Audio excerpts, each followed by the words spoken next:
Hi everyone, welcome back to my channel. Today we're going to be starting a new series on my channel where I declutter my eyeshadow palettes, but instead of just tossing them out and just kind of looking at them and swatching them, I'm going to be creating a look with them and then deciding if I want to keep it or not. I just feel like this is a more efficient way because a lot of these I haven't used in a really long time, so I just kind of want to see if they're still holding up, if they're too old and expired and they need to be pitched, or give them away to friends and family. And the first palette we're going to be doing in this series is the Dose of Colors. This was the Desi and Katy collab. It's the Friendcation palette, and here is what it looks like. This is one of my favorite palettes when it came out, and I have not used it in a really long time. It's just so pretty. And here is the look that I created with it.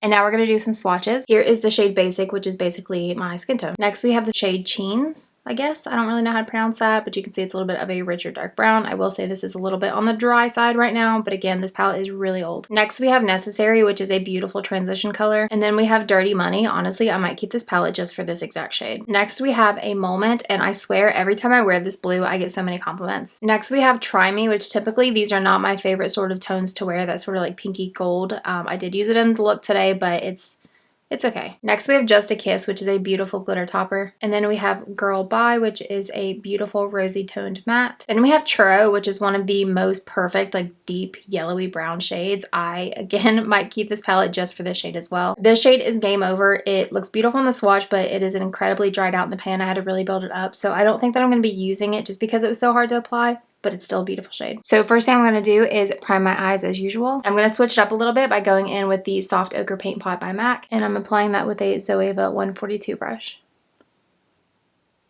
I'm just applying a thin layer of that, and I'm making sure to get out here on this outer corner. I'm kind of dragging it out, as well as getting this inner corner in case we apply any eyeshadow there. Okay, now I'm going in with the MAC Brulee eyeshadow, which is just a matte cream. I'm going to apply that all over just to allow the blending to be a little bit more seamless. I'm first going to take the shade Necessary, and with a Sigma E35 brush, I'm going to start by putting that on the outer crease.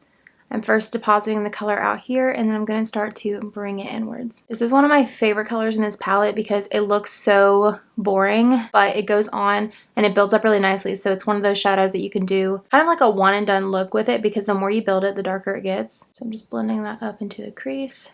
I'm taking it all the way to that inner corner, and I'm blending up towards that brow bone. Going in with a little bit more, and again, I'm starting on this outer crease and then bringing it inwards. Next, I'm going to take the shade Churro, and now with a Sigma E25 brush, I'm going to put that on the outer corner. This is another one of those colors that build up so nicely and get so much darker the more you build it. One of my favorite looks to do with this palette is apply this color all over the lid, apply that crease color like we did, and then apply the shimmer in the palette on top, and it is just a stunning warm smoky eye, and I absolutely love it. I'm putting that on the outer corner, and then I'm also bringing it up into the crease, that way it's kind of nice in that socket. They're also working on the streets outside of my house, so if my camera's shaking, that's why it's shaking. But I'm just applying that in there, and you can see I kind of flip my brush on its side to fade that upwards. So just gave a little bit more definition. And now with that E35 and no additional product, I'm going to blend that out so the two colors kind of mend together. I'm telling you that Dose of Colors is one of the most underrated eyeshadow palette brands because their formula is just amazing. And this palette is so old, and I feel like it's still performing so well. Next, I'm going to take the shade Girl Bye, and this is a MAC 221. And I'm basically going to repeat that process, but I'm going to keep this color a little bit more just on the outer corner. So you can see it's more of like a pinky rose, and it is stunning. So I'm just kind of applying that, and then I'm going to blend it out. Getting a little bit more so it is nice and opaque. You can see I'm just doing back and forth motions to blend that out. I'm going to look into my viewfinder to kind of see where it's sitting on my eye. I do want it to be a little bit winged out. So you can see now that color is getting pretty high up, so I'm going to switch to a different brush to blend it. So with the E25 that I wiped off, I'm going to use that to diffuse the edges, because if I keep using that MAC brush, that color is going to keep getting higher and higher, and I want to just kind of keep it down onto that lid. Next, I'm going to take the shade Try Me, which is that beautiful pink. I'm going to use my finger and apply that all over the lid. Honestly, I don't even know if I've ever even used this color. It is pretty. It's not as shimmery as I thought it would be. But again, it's also very old, so that could be why. Next, I'm going to go with my favorite shade of this palette. This is Just a Kiss. It's kind of like a glitter topper, so I'm hoping it still performs well since it is like an older eyeshadow. It's just so pretty. And I'm going to just pat that on top. just to give a little bit more shimmer. And this is going to make it a little bit more rose gold as well. Now I'm going in with a Morphe E19 in that same shade, but I sprayed my brush with setting spray. I'm going to apply that right to the center of the lid to give a pop right in the center. So since I applied wet, it's going to be a little more foiled versus a pressed glitter, you know. Here's how that's looking. I do want to try and darken it up just a little bit more. So I'm going to take a Morphe JH43 brush. I'm going to go in with the darkest brown, which I will show you in a second. I'm going to stamp that along the outer lash line. That way we're not losing that pink tone, but it's just going to darken it up a little bit. I'm just stamping. I feel like it's just missing that definition on the outer corner. Oh yeah, that's better.